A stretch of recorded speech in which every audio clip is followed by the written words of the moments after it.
Pernah nggak sih kalian cuma minta satu bukti kecil, malah dapat jawaban yang mengubah hidup kalian selamanya?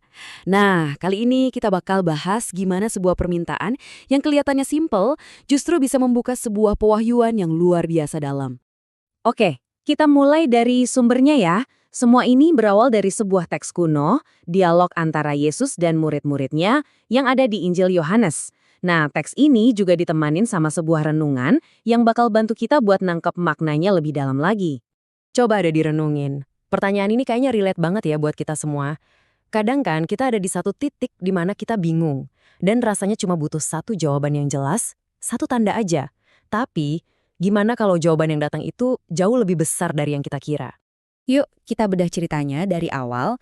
Jadi, semua ini intinya berpusat pada satu permintaan tulus dari seorang murid yang sebenarnya cuma pengen dapat kejelasan. Jadi coba bayangin deh situasinya. Para murid ini udah ngikutin Yesus, udah dengerin semua ajarannya, tapi mereka tuh masih bingung. Mereka kayak pengen sesuatu yang lebih konkret, sesuatu yang bisa mereka pegang sebagai bukti yang nggak bisa dibantah lagi. Nah, di tengah kebingungan itu semua, Filipus, salah satu murid, akhirnya menyuarakan apa yang mungkin ada di hati mereka semua. Permintaan yang jujur dan manusiawi banget kan? Intinya, Tuhan kasih lihat aja buktinya, dan kami bakal percaya. Udah, itu aja cukup. Nah, dari permintaan yang sederhana ini, muncullah jawaban yang benar-benar di luar dugaan mereka. Jawaban yang bakal ngebolak-balikin cara mereka ngelihat segalanya. Respon pertama Yesus itu bukan pertunjukan kekuatan atau penampakan dari surga, justru sebuah pertanyaan balik.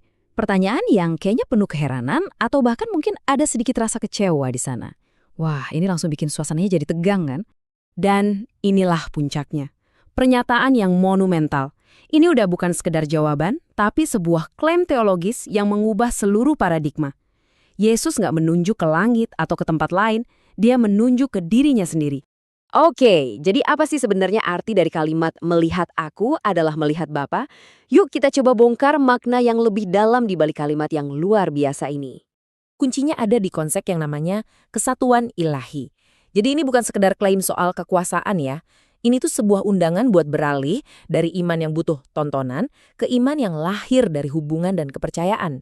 Yesus seolah-olah bilang, kalau kamu pengen tahu Allah itu seperti apa, karakternya, kasihnya, kehendaknya, ya kenali aku ini wujud nyatanya. Nah, disinilah beda fundamentalnya. Coba kita lihat. Di satu sisi, Filipus minta tontonan, bukti dari luar. Di sisi lain, Yesus justru nawarin sesuatu yang jauh lebih dalam, lebih intim. Sebuah kebenaran yang cuma bisa dipahami lewat hubungan dan pengenalan pribadi. Ini pergeseran yang besar banget. Jawabannya itu bukan pertunjukan kembang api buat memuaskan rasa penasaran, tapi lebih kayak sebuah pintu yang dibuka lebar-lebar, sebuah undangan buat masuk ke dalam hubungan yang bakal mengubah cara mereka memahami semuanya. Jawaban ini mungkin kedengarannya indah ya, tapi buat menerimanya itu tantangan lain lagi. Nah, ini membawa kita ke pertanyaan yang lebih besar.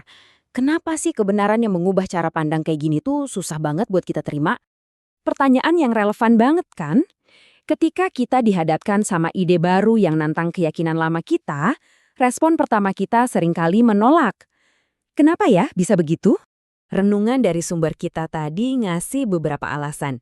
Kita itu cenderung menolak hal baru karena ya kita udah nyaman sama cara pandang kita yang lama. Kita lebih suka cari bukti yang bisa dilihat mata daripada membangun keyakinan dari dalam. Nah, dalam perjuangan inilah kita jadi ngerasa deket banget sama pengalamannya Filipus. Oke, setelah kita ngikutin kisah ini, apa sih pelajaran utama yang bisa kita bawa pulang? Gimana caranya kita menerapkan perjalanan dari bertanya sampai yakin ini di dalam hidup kita sehari-hari? Perjalanan Filipus tadi bisa kita lihat sebagai sebuah proses 4 langkah loh. Dimulai dari pertanyaan yang jujur, terus dihadapkan pada pewahyuan yang gak terduga, yang kemudian ngebawa dia ke pemahaman yang lebih dalam, dan akhirnya tantangannya adalah untuk menghidupi kebenaran itu. Dan pada akhirnya, inti dari renungan ini sebenarnya adalah sebuah doa. Sebuah harapan pribadi supaya kita nggak cuma paham kebenaran ini di kepala aja, tapi juga benar-benar siap menerimanya dan membiarkannya mengubah cara kita hidup. Nah, ini yang jadi pertanyaan penutup buat kita renungin bareng-bareng. Kalau kita benar-benar percaya sama sesuatu, gimana kepercayaan itu kelihatan dalam tindakan kita sehari-hari? Karena pada akhirnya, bukti terbesar dari apa yang kita yakini itu bukanlah apa yang kita katakan, melainkan apa yang kita lakukan.